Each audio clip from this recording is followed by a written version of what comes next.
Bonjour et bienvenue dans la saison 2 de notre podcast 5 minutes pour apprendre le vin. Je suis Béatrice Deminet, l'œnologue de Divin, et j'aurai la chance dans cette nouvelle saison d'être accompagnée de Laurent Desrets, qui est meilleur ouvrier de France sommellerie et qui est parmi nous aujourd'hui. Bonjour Laurent. Bonjour Béatrice. Donc aujourd'hui, j'avais envie d'aborder un sujet qui est peut-être tout simple, mais c'est de se dire, moi je suis œnologue, toi t'es sommelier, finalement le vin ça nous relie, mais comment est-ce qu'on aborde le vin quand on est sommelier ? Je crois qu'on a déjà des points communs, effectivement, dans nos deux métiers. Le point commun, c'est la passion du vin. Et effectivement, la manière d'aborder ce vin va être un petit peu différente. Nous, sommeliers, on est là pour être des prescripteurs, pour être auprès de nos clients dans nos restaurants, pour leur amener nos connaissances, pour les aider à choisir du vin, à le servir dans de bonnes conditions, avec le bon plat, à la bonne température, dans les bons verres, etc.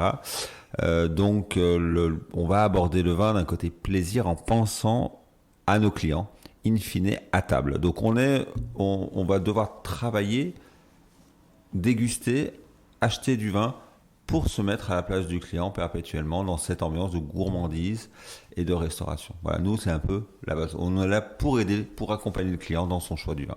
Ce qui n'est pas tout à fait la même chose pour les œnologues. Oui, j'ai l'impression qu'on est complémentaires, dans le sens où l'œnologue, de par sa formation, est celui ou celle qui va finalement élaborer le vin. Élaborer pour qu'il finisse sur une belle table, conseillée justement par des sommeliers. Alors, moi aujourd'hui, c'est vrai que chez Divin, j'ai un rôle un petit peu différent. On est moins dans l'élaboration, on est plus dans la sélection de vins, qui justement représente les différentes caractéristiques, les différentes appellations, et la capacité justement pour vous, sommeliers, une fois arrivés dans les hôtels et les restaurants, d'être suffisamment diverses pour s'associer aux différents plats que vous présentez tout au long de l'année. Il est sûr que les deux métiers sont complémentaires. Et on a la même passion du vin et surtout, on se doit d'être des experts, sans aucune prétention mal placée, mais des experts en dégustation. Effectivement, nous, on doit goûter pour nos clients, on doit acheter du vin, le goûter, le sélectionner, juger de son potentiel de vieillissement, de quel type d'accord, quel équilibre, par exemple, a-t-il entre sa sucrosité et son acidité pour être capable de s'accorder à tel type de sauce, par exemple. Donc on doit avoir une dégustation un peu technique pour la mettre au service de la gourmandise du client. Et vous goûtez de manière encore plus technique pour que les vins qui arrivent sur nos tables, vous les œnologues d'une manière générale, n'aient aucun défaut. Vous avez ce palais encore plus à la recherche du moindre déséquilibre et du moindre défaut, et vous avez cette capacité à goûter de manière encore plus précise, mais presque plus scientifique. Alors que nous, on va goûter de manière précise, j'espère, mais de manière plus gourmande, et puis nous, on va immédiatement penser à un vocabulaire commercial, parce que notre rôle, il est un peu d'être vendeur. Le sommelier se retrouve devant les tables, au bout d'une table, et va devoir trouver, alors parfois on nous reproche un petit peu notre vocabulaire un peu trop poétique, fleuri ou autre, et parfois avec des abus de la part de certains, c'est vrai.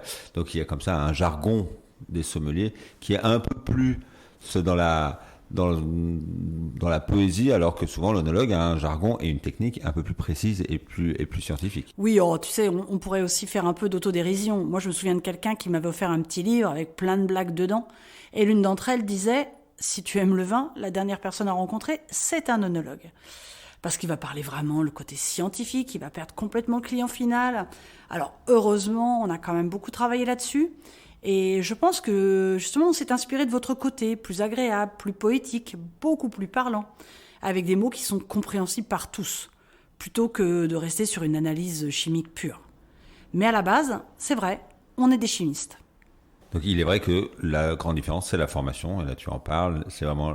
Les œnologues sont avant tout des scientifiques qui se spécialisent dans le vin, donc dans la vinification de manière générale et dans le vin, et qui va permettre ensuite, chacun va... avec des parcours différents comme le tien, mais à la base c'est un diplôme scientifique, alors que le sommelier c'est un diplôme hôtelier, c'est un métier d'accueil, un métier comme les maîtres d'hôtel, comme les chefs de rang, et on a avant tout ce rôle d'accueil, et il y a du monde qui vient manger à la maison, qu'est-ce qu'on va leur servir à boire, voilà quel est notre rôle. Donc automatiquement c'est un parcours différent qui se rejoint dans le monde du vin, qui se rejoint dans la passion, qui se rejoint dans la technique. Néanmoins, nous avons de la technique dans nos deux métiers et qui, comme tu as dit, aujourd'hui, s'inspirent l'un et l'autre pour que le sommelier soit un peu plus technique et les œnologues un peu moins scientifiques. Eh bien, je crois que c'est un parfait résumé, Laurent. En effet, la passion du vin, c'est essentiel, ça nous rapproche, et je pense que c'est une belle illustration de ces deux métiers. Merci d'avoir été Salut parmi Béatrice, nous. merci à toi. À très vite.